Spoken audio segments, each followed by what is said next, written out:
जी बहुत खूबसूरत शहर क्योलन जिहड़ा बोन दे बिल्कुल नाल जर्मनी का एक मशहूर शहर है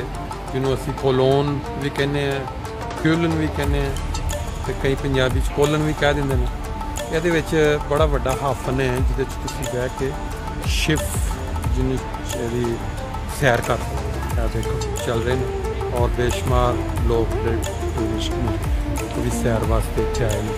ये जी नहर या तस्वीर दरिया भी मिलाना पूरी जर्मनी वास्ते काफ़ी चौड़ा भी है काफ़ी गहरा भी है और टूरिस्टों वास्ते बड़ा दिलचस्प भी है। इस शिप नूं अगर गौर नाल देखो तो साइडों पे हर कमरे दे नाल छोटिया छोटिया बालकोनियाँ बनिया जिवें लोग महीना या 15-15 दिन के टूर वास्ते नहीं समंदर तो फिर उत्ते देखो छत के उत्ते भी सारा बकायदा सीढ़ियाँ और पईयां ने कुछ कहते ने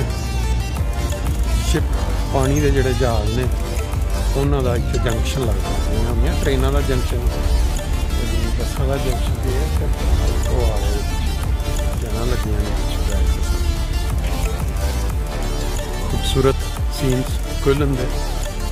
देखो किस तरह दुनिया बाहर बैठ के नज़ारे लै रही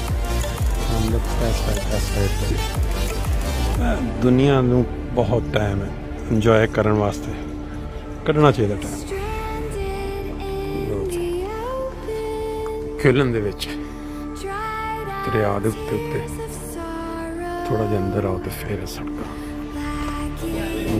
क्योलन दे विच स्पेशल ताज़ा थोड़े सामने